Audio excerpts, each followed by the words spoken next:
की 1000 वर्ष से ऊपर और कलयुग युग की 100 वर्ष से ऊपर, अलग अलग युग की अलग अलग आयु। आदमी वही है। उस समय पर इतनी आयु से क्या तपस्या होती थी कि शरीर में हड्डी में प्राण संयुक्त है। लोग न रहे, हड्डी का रेशा भी रहेगा तो प्राण रहेगा। इतनी ताकत हड्डी में थी। और द्वापर में,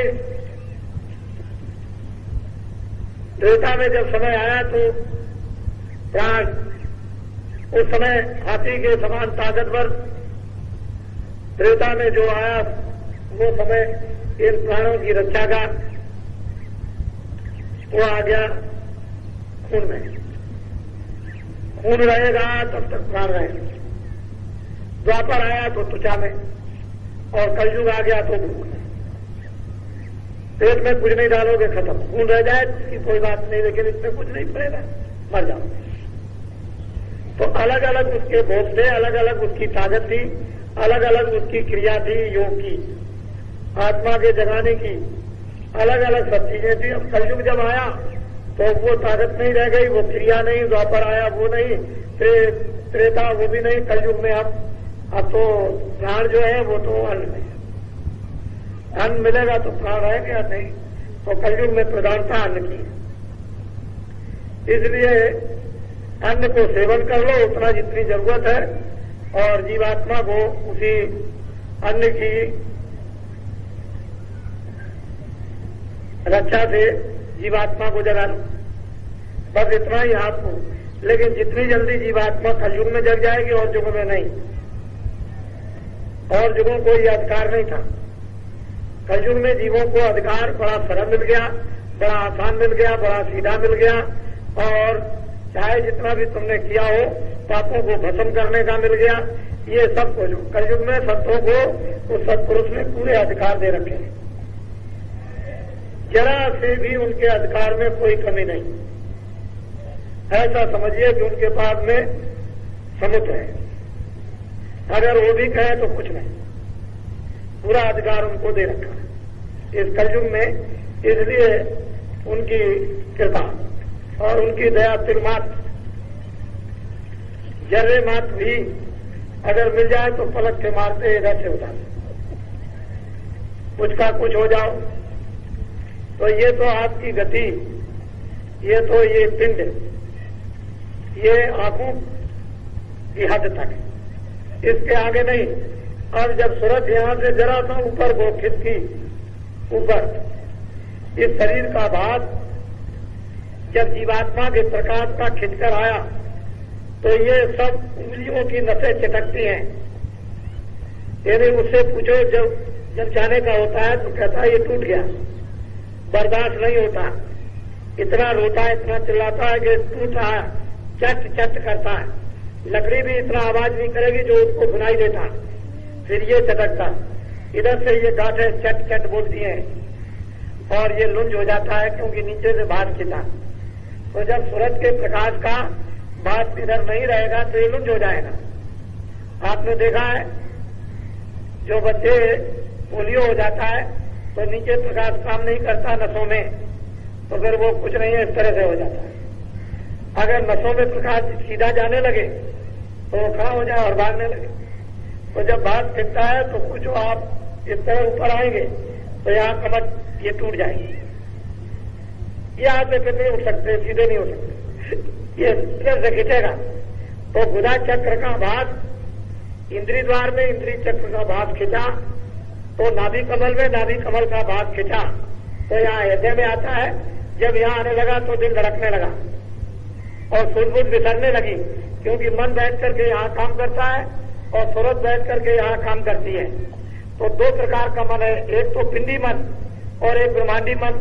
तो ब्रह्मांडी मन का स्थान ये और पिंडी मन का स्थान ये। यहाँ से संकल्प विकल्प शोभ गम रंज खुशी वो यहाँ इस जगत की यहाँ होती रहती है। यहाँ मन काम करता है संकल्प विकल्प का, सुख और दुख का। और यहाँ ये ब्रह्मांडी मन अगर ये निर्मल हो जाए और यहाँ आ जाए शुद्ध मन तो ब्रह्मांड का काम करने लगे। तो उसमें मन में संकल्प विकल्प की शक्ति आने लगे और जब संकल्प विकल्प की शक्ति आए तो फिर क्या है, कुछ भी संकल्प करके कर सकता है। कोई ऐसी चीज नहीं जो संकल्प से ना हो, संकल्प से ही तो ये सब कुछ तैयार हुआ। जब इधर से भाव की जाए तो ये बस जगत भूलने लगे। अब बहुत लोग चिल्लाते हैं कि भाई सुन लो, कुछ सुन लो, कुछ सुन लो, कुछ कह दो, लेकिन अब कुछ नहीं, सब विसर्जन। अंग्रेजी, हिंदी, भाई बंद, कुटुंब, परिवार, साथ देखना सुनना, ये सब जैसे ही यहां से खिंच कर गया है बस। फिर लोग चिल्लाने लगे कि सांस खिंच गया, वो नाड़ी खिंच गई, उसकी हवा खिंच गई, अब नहीं है, अब कुछ नहीं है, बस मतलब ये। और वो खिंच करके जब यहां आता, इधर जब यहां आ गया तो यहां उसका समूह बन जाता है। बस अगर मान लो साधना की है तब तो कोई बात नहीं, तब तो कोई तकलीफ की किसी तरह की कोई बात नहीं। साधना नहीं की तो यही वो खड़े हो जाते हैं आकर सिपाही और कहते हैं चलो। आवाज तो देते हैं उस समय, वो तो सुनाई देती है, और जब खिंचाई करते हैं तो रूप उनका दिखाई देता है तो बड़ा भयानक। खड़े हो जाते हैं और फिर ले जाते हैं। तो ऐसे नहीं कि ऐसे पकड़ के ले गए, शब्द होता है उधर, उसको पकड़ने वाला एक शब्द है, तो वो शब्द में उधर से जोर की आवाज आती है ताकि कोई भी इधर बोलता रहे तो सुनाई न दे। इतनी आवाज अंदर से आती है, उसी में इस तरह से फंसा लेते हैं, खींच करके यहां जाके तो अब कुछ पता नहीं क्या हो रहा क्या नहीं हो रहा।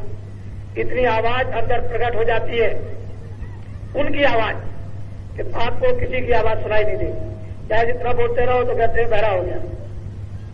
बस यहां खींच करके ले आए, बस ये मृत्यु के मरने का, ये पिंड का आखिरी शिखर है। यहां आकर के समाप्ति हो जाती है सारे जगत के सारे ज्ञान की, जगत के सारे तत्वों की यहां समाप्ति हो जाती, खत्म हो जाता। लेकिन अगर जागने में, अभ्यास में, साधना में, भजन में, सुमरन में तुम अपने प्रकाश को जब साधारण सहज जो उधर से आवाज आती है, नाम आता है, शब्द आता है, उसको बराबर गौर से मन, बुद्धि और चित्त लगाकर उसको सुनो, और वो आवाज आती है तो धीरे से उसको पकड़ो, वो आवाज खींचती, और जब खींचेगी आवाज तो इधर से बाहर धीरे धीरे इधर का ध्यान हटकर जब उधर लग जाएगा तो अपने आप उधर से स्वाभाविक भाव खींचने लगता है। इधर से भी खींचता है, इधर से सब खींचता है तो ये सब शून्य होने लगता। आप बैठे तो बैठे ही रह जाओगे। इधर से खींच करके उस अभ्यास में, साधना में, भजन में, ध्यान में इधर से खींच करके यहाँ आया तो आप एकाएक जल्दी से ऐसे करना चाहो तो नहीं कर सकते हो कि आप जल्दी से उठ जाए, खड़े हो जाए, या जल्दी से हम पैर बढ़ा दें, नहीं, वो तो बिल्कुल शून्य हो गया। आप इधर से गति आपकी सिमटाव की स्वाभाविक आपने बनाई और सिमट करके यहाँ आया। यहाँ आकर के जब इधर आता है तो इधर कुछ उधर का दिखाई देने लगता है। अब उधर का पूर्ण ज्ञान होता चला जाता है उस तरफ का। तो ये अज्ञान, ये आपको उधर उस ज्ञान में बाधा नहीं पहुंचाते, नहीं तो बाधा पहुंचाने लगे। अब उधर में उधर के जाने वाली रिद्धियां सिद्धियां बाधा डालती हैं, इधर कहाँ जा रहे हो, उधर कहाँ जा रहे हो, उधर लौट जाओ, ये करती है वो सब करेगी। लेकिन अब उधर को जाने लगे, इधर भाग गए। अब जब उधर से लौट करके फिर वापिस आओ और आकर के उधर से यहाँ बैठे आकर, तो फिर सूरज का प्रकाश फिर तुम्हारे उसी कंठ कमल में और नाभि कमल में और हृदय कमल में, इंद्रिय द्वार में, फिर गुदा में होकर के फिर संचार। तो संचार करने की उसमें क्रिया इतनी तीव्र बन जाती है कि वो समेट लिया और फिर संचार कर दिया, समेट लिया और प्रकाश को फिर संचार कर दिया। तो सूरज के प्रकाश से ही ये मुर्दा हो जाता है और सूरज के प्रकाश से ये चेतन हो जाता है। जब प्रकाश सिमट गया तो मुर्दा, और जब प्रकाश फैल गया तो चेतन हो गया। तो जीवत मृतक हो रहो। भजन ऐसा करो, सूरज को शब्द के साथ ऐसा जोड़ो कि जीवत मृतक हो रहो। ये साधकों, प्रेमियों, कि तुम पकड़कर ऊपर की तरफ ऐसे चढ़ जाओ कि तुम्हारा सारा भाग ये सूरज का शरीर में फैला हुआ सिमट कर ऊपर आ जाए और जीवत मृतक हो जाओ। तजो खलक की आंख, फिर कोई खलक की आंख नहीं रहती। तो ये तो कुछ है ही नहीं, ये तो कूड़ा है, कचरा है, बदबूदार है। फिर तजो समरस रक्षक सत मत पावे दुखदार। फिर दुख का क्या काम? वो तो जितना दुख है वो यहाँ तक है, और जब यहाँ से ऊपर निकल गए तो दुख का क्या काम हुआ? वहां न पाप न पुण्य, उधर ये जाते नहीं है, उधर ये कुछ भी नहीं, न कोई दफ्तर है, न कोई कपड़ा, ना आप पेशाब करोगे, न टट्टी करोगे, न स्नान करोगे। ये कोई रगड़ा झगड़ा नहीं है किसी तरह का भी। ये पिंड का, इस क्रिया का 5 तत्वों की कोई झगड़ा नहीं। अब इन आंखों के ऊपर में लिंग क्रिया 17 तत्वों की प्राप्त हो जाती है। 10 इंद्रियां, चतुसंताकरण, मन बुद्धि चित्त अहंकार और 3 गुण रजोगुण तमोगुण सत्वगुण। अब इस अंड रचना में वो शरीर, वो आवरण है, लेकिन ये स्थूल था, वो इससे और बारीक हो गया। और वो आवरण 17 तत्वों का, वो भी एक कपड़ा है, उसमें भी सूरज जो है वो बंद है। उस कपड़े की, उस लिंग शरीर की एक हदबंदी है कि इतनी दूर तक इतने लोगों में ये लिंग शरीर घूमेगा। जहां तक उसने लिंग लोक के शरीर बना रखे हैं, जहां आकाश बनाया वहां तक पूरा विचरण कीजिए, जाइए और आइए, जाइए और आइए, वहां देखिए। और उसमें एक लोक में कितने कितने लोग यहाँ बना रखे, 14 भवन और 14 तबक। तो वहां तक आप बराबर रहे और उसमें वो आनंद नहीं लेते रहे, वहां दुख का कोई काम नहीं है। तो 10 इंद्रिया, चतुसंताकरण, मन बुद्धि चित्त अहंकार, रजोगुण तमोगुण सतोगुण, ये 17 तत्वों का एक लिंग शरीर, 5 तत्वों का एक पिंड शरीर। और इसके ऊपर में जब आप ऊपर चलेंगे सहज जल कमल की तरफ, तो वहां 9 तत्वों का शरीर है। आद्या महाशक्ति के दर्शन करने के बाद ये शुरू हो जाता है। वो आद्या महाशक्ति है जो निरंजन भगवान की आगामी है, और उसके ऊपर में वो 9 तत्वों का शरीर, उसको कहते हैं ब्रह्मांड। ब्रह्मांड लोग, अंड और पिंड और ब्रह्मांड, वहां पर मन बुद्धि और चित्त,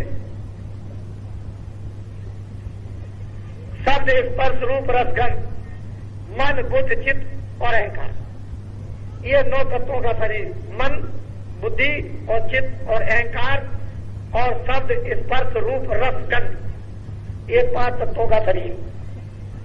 इस स्थूल शरीर में फल, दूध, घी, अनाज का आहार, लिंग शरीर में 17 तत्वों के उस लोक में सुगंधी का, सुगंधी बरसती है। ऊपर से वर्षा होती है, फूल, देवता, जैसे हवाई जहाज पर चढ़ते हो, ये तो कुछ नहीं, उस पर बैठ करके चले जा रहे हैं, आसमान से इतना फूल गिराते हैं जैसे कि सारे देश में एक बार की वर्षा कर दी, संपूर्ण देश में। और वहां उन फूलों में से पिचकारियां निकलती है सुगंधी की, सुगंधी।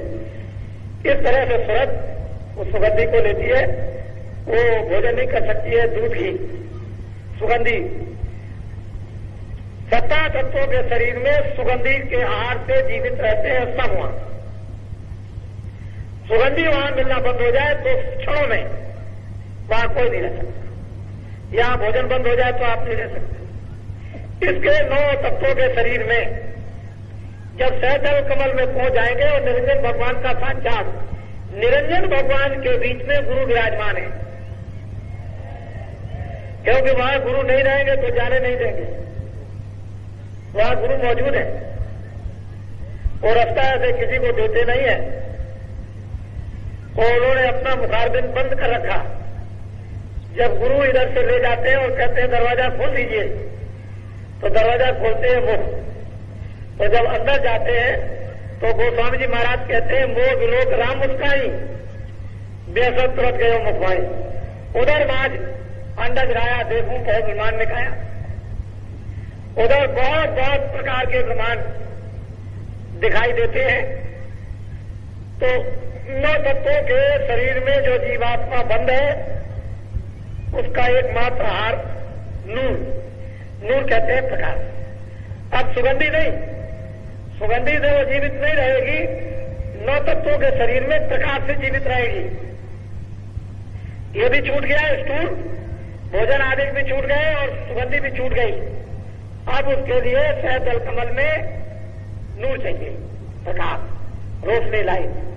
अगर वो नहीं मिलेगी तो जीवित नहीं रह सकती। जब इसके ऊपर में और जब चलती है और वहां जब माया मिलती है और माया का जब दर्शन होता है और उसको पार करती है सूरज, तो वो केवल 5 तत्वों का शरीर है।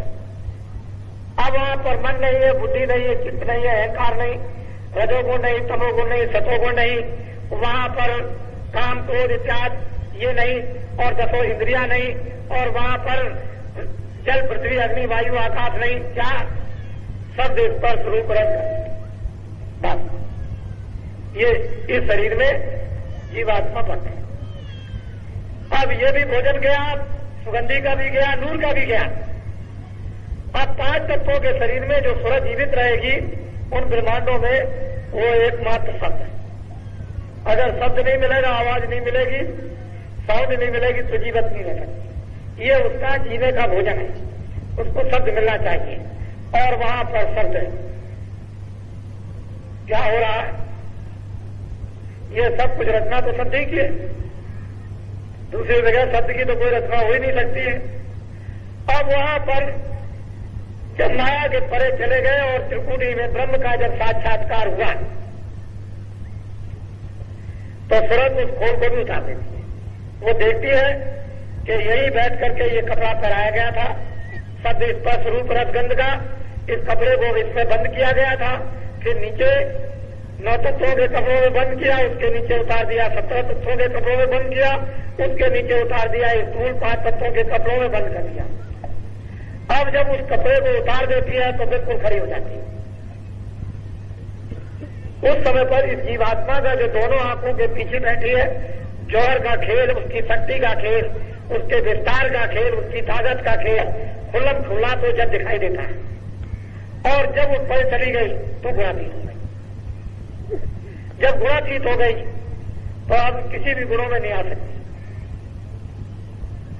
वहां से त्रिकुटी से बीज कारण रूप ये गुणों का उत्पन्न हुआ था, गुणातीत हो गई। और अब वो सच धज कर जो इसका स्वागत होता है वो अद्वितीय है। वो तो आप हीरे लगा दो, आप रोशनी कर दो, कुछ नहीं।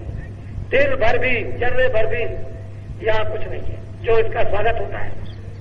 किस तरह से सजाई जाती है यहां से जाने वाली ये सूरज जीवात्मा जो दोनों आंखों के पीछे बैठी है, उसके लिए किताबें बंद है, किताबों में कोई लिख नहीं सकता। इस तरह से सजाकर जब ले जाई जाती है तो ये क्या है, तो एक मच्छर का देश है। सारा संसार ये मच्छर जैसा मालूम होता है, मच्छर। अगर उससे भी छोटा कहा जाए तो वहां दुनिया क्या गुजरेगा, आप किस तरह से कहां से आए हो। और सजा धजा करके जब ले जाई जाती है तो यहाँ के कलम, कागज, स्याही, पानी, पृथ्वी, बनराय के पत्ते जितने भी यहाँ ये लिख नहीं सकते, इतनी लंबी सड़क। और यहाँ की घास को ऐसे सूरज लगा दिए जाएं तो एक एक डालियों पर सूरज लगे। सारे संसार की घास को सूरज कर दिया जाए, इतने सूरज एक एक डाली पर लगे। आप उसकी शोभा, उसका स्वागत, उसके सजाने के समारोह और पार ब्रह्मांड में कोहराम मचता है। किस तरह का कोहराम, मोटा अटारी चमकते हुए मालूम होते हैं कि खरबों मीलों के लंबे उस पर खड़े होकर के जो देखते हैं और वहां जो वर्षा करते हैं वो कोई पुष्पों की वर्षा नहीं, सूरज गिराते हैं।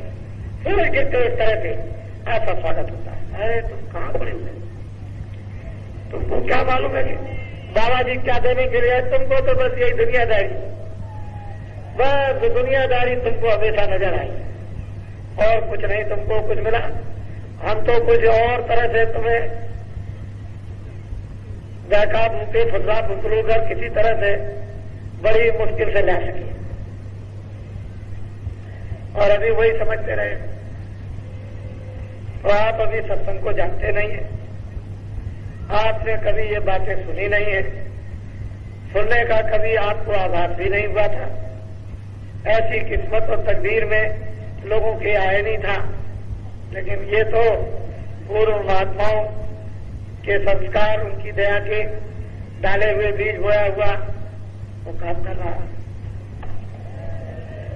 उसने ये काम किया है। ये वो मैदान है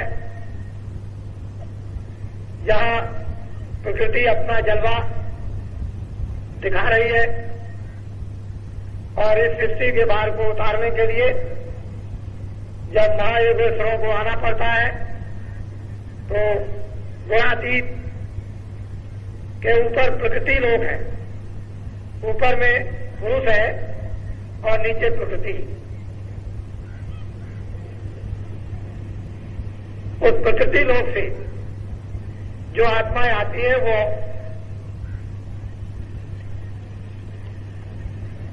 महायोगेश्वर, और त्रिकुटी के नीचे माया है, ऊपर में ब्रह्म है, उसके नीचे सहजल कमल में निरंजन भगवान, नीचे शक्ति है और उसके नीचे ब्रह्मा विष्णु महादेव, पार्वती सावित्री और लक्ष्मी, और फिर उसके नीचे चले आइए तो देवी देवता रिद्धियां सिद्धियां, उसके नीचे आंखों के बीचों बीच में बैठ के नीचे उतर जाइए तो ये सब कुछ है। इससे नीचे उतर जाइए तो घोर नर्क, ऊपर में पुरुष क्रियापद है, उसके ऊपर में फिर महाकाल पुरुष है जो ये तीनों के ऊपर में शासन करते हैं, और महाकाल पुरुष के ऊपर में दयाल पुरुष है जिसको सतपुरुष कहते हैं, जिनका नाम सतनाम। वो सतलोक में ही रहते हैं, न वो कभी यहां आते हैं न कभी आएंगे, जैसे पहले थे अभी हैं और भविष्य में भी वही रहेंगे, और तुम्हारे सबके वही सच्चे पिता हैं। उन्हीं के यहां से तुम भेजे गए हो, और ये लोग बीच में जो तुमको ले आए हैं एकमात्र जो है वो केवल अपने अपने पर्दे देकर के फंसाए हुए हैं, और पर्दे हट गए तो वहीं पहुंच जाओगे जहां कोई पर्दा नहीं, जहां कोई शरीर नहीं, और उसके लिए सहयोग चाहिए उन संतों का जो वहां आते और जाते हैं। वो छिन में आना और छिन में जाना फिर देर नहीं लगती है, छिन जाओ छिन में आओ, वो ऊपर उंगली करो नीचे उतनी भी देर नहीं लगती। ये मनुष्य रूपी मकान में बैठ करके जीवात्मा को सूरत को गति प्राप्त हो जाती है, लेकिन ये कब जब महापुरुषों की दया और शक्ति ज्ञान और हर प्रकार का बल प्राप्त हो जाएगा और जो हमने किया वो खत्म हो जाएंगे। क्या अच्छे बुरे कर्म, तो आप लोग थक गए होंगे क्योंकि आप काफी किलोमीटर का सफर करके आए। बहुत लोगों ने अभी आए तो अपनी अपनी रुचि के अनुसार जो कुछ भी इस पेट को भरने के लिए कुछ रोटी वोटी बनाई होगी, वो भी कई लोगों ने अभी नहीं खा पाई। तो आप जो लोग जाने वाले हैं अब जाने की तैयारी करें। आपको आज ही से ही सबको इजाजत है जाने की। जिसको जैसी जैसी सुविधा प्राप्त होती जाए, जिन जिन साधनों के द्वारा उनके द्वारा आप चलते जाए। अब रह गया जाते समय में मिलने की बात, तो अंदर वहां पर बैठने की जगह है, वहां आकर के मैं वहां रहूंगा तो आप बराबर मिलके जा सकते हैं, क्योंकि ये तो मैं जानता हूं कि बगैर मिले हुए आप जाएंगे नहीं।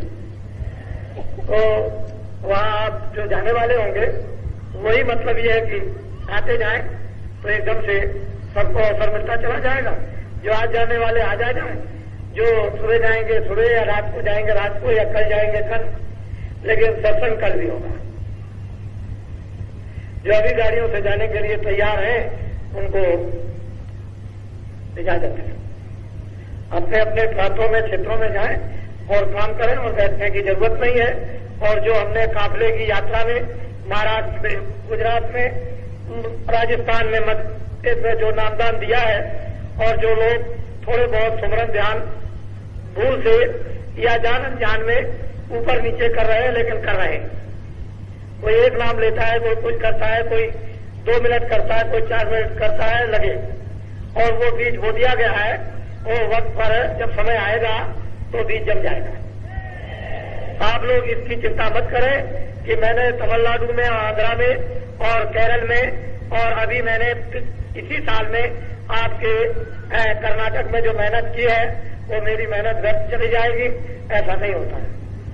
मैंने इस साल में जब इधर से चला गया था तो उन प्रांतों में यानी दक्षिण भारत में बहुत बड़ा काम किया और दक्षिण भारत के लोग आज भी ये बात याद कर रहे हैं।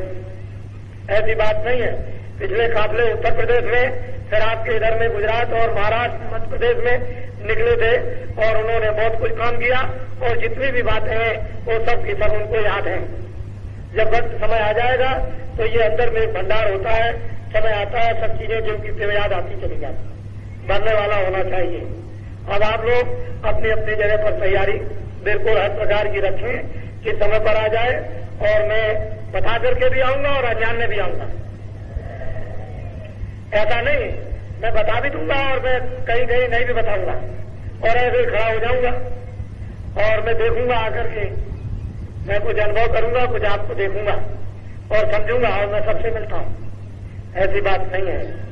आप लोग अपने अपने क्षेत्रों में कोशिश इस बात की करो कि किसी कर्मचारी और अधिकारी को कोई छेड़ाछाड़ी मत करो, उनकी कोई बुराई मत करो, कोई जरूरत नहीं है। हम बुरे तो सब बुरे और हम अच्छे तो सब अच्छे। मोटी बात, हमारी बुराई हो जाए, दूर हो जाएगी तो सबकी हो जाएगी। हमारी बुराई दूर नहीं तो सब में बुराई, हमें अच्छाई आ जाएगी तो सब में आ जाएगी। वो रास्ता अपनाना कि हम भी अच्छे हो जाए और फिर दूसरे भी अच्छे, हम भी अच्छे लगे, दूसरे भी अच्छे लगे। आप खुद अपने को अच्छे लगने लगोगे, जब आप स्वयं अच्छे लगोगे तो दूसरे भी अच्छे आपको लगने लगेंगे और आपको वो अच्छे लगेंगे, उनको आप अच्छे लगोगे। इसलिए कोई बात ऐसी नहीं किसी प्रकार की, काम करो, देर अबेर से काम तो होगा ही, ऐसी बात नहीं है कि काम नहीं होगा। मोटी सीधी जो हमने मथुरा में आज हमने अलग अलग करके लोगों को जो तरह तरह का संदेश जो बराबर हमने चलते हुए मार्ग में दे दिया है, वो बहुत कुछ उनको दे दिया, समझा दिया है।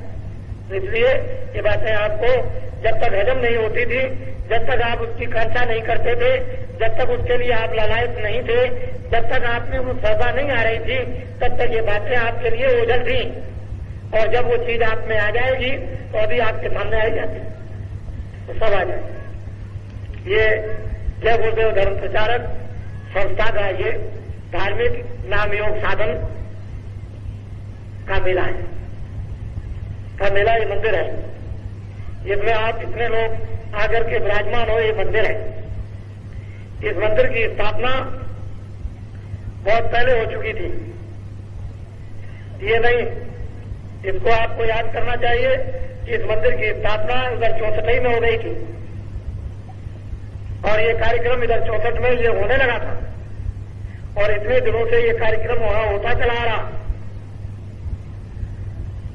इसको भी आपको ध्यान में सबको रखना है कि ये ऐसा बड़ा कार्यक्रम हो और ये 64 से यहाँ इस जंगल में होता आया हो, जहाँ इर्द गिर्द में कुछ भी नहीं थे। इस मार्ग में तो दिन में लोग रुट जाते थे, लेकिन उन लोगों में भी अब बड़ी कितनी सद्भावना परिवर्तन हो गया देखने वालों में कि भाव में जो भी सद्भाव और भजन पूजन करने लगे और लोग श्रद्धा करने लगे। ये तो बहुत बड़ी बात है, छोटी बात नहीं है। तो ये भी आप इसको भी समझते रहे। तो ये मंदिर है और मंदिर में